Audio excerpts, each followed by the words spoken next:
Hey y'all, today I'm going to show y'all how I refinish my kitchen island. I had actually been looking for an island for about 3 or 4 months. I knew exactly what I wanted, but I was not able to find what I wanted. And I definitely did not want to pay to have a custom island built. So I just decided to take matters in my own hands. And I found this white island. I love the shelving, the open shelving on the sides.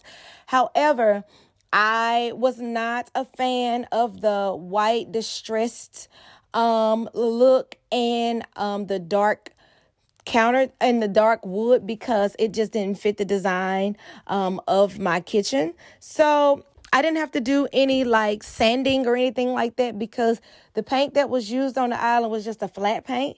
So I was able to paint right over it with no problem. So I recorded myself painting it. However, I did not realize that my toddler had bumped into my camera, so it did not catch me painting any of the islands. So that's lost footage. Now, this is the good part.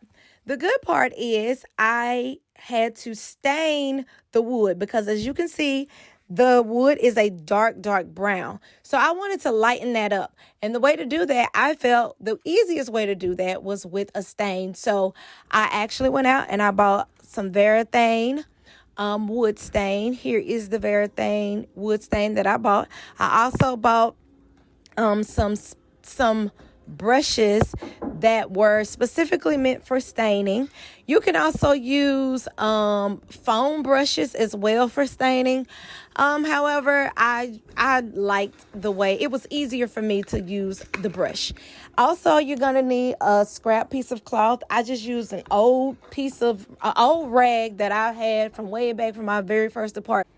Hold on, let's take one step back. I left one very important thing out. When you get a wood stain, guys, make sure you stir the stain. Do not shake it because it'll get the air bubbles in it. And that's the last thing you want is the air bubbles. So make sure you take your time and you stir it gently and, get it from the bottom. And then make sure you don't get bubbles in it. So, so I just stained it. One important thing to remember is when you staining, it's best to use at least 2 coats. You definitely can use more than 2, but definitely do at least 2 coats. When you are applying your coats, go against the grain of your wood. And the reason why you want to do that is because you need to get into any pockets or crevices. Because, natural wood does have a lot of cracks and crevices. So you go against the grain of the wood to get into those cracks. Also, whatever direction you start in, finish in that direction. So, for example, if you're going to be applying it with going from left to right as far as your strokes, left to right strokes, you want to continue to do that throughout your staining process. The last thing you want to do is change directions because you definitely will be able to see that in the wood, okay? You'll see I come back, I apply the second coat of stain, and then I finish with Varathane Polyurethane.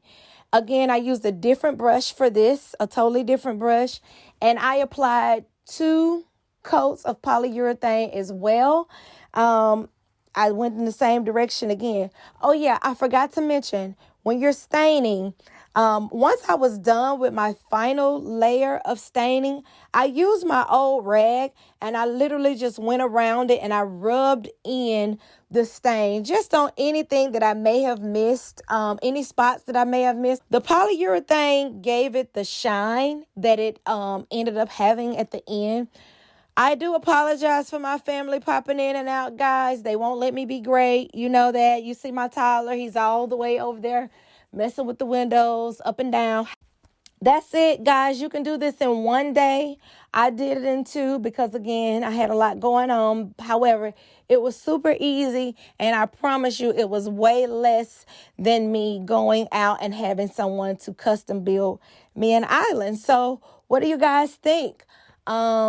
Comment and let me know what you think. I will be listing the materials that I use. I will list it in the description just in case you guys are inspired and want to go and do some staining of your own in your home. Why not? Thanks for watching. Bye-bye.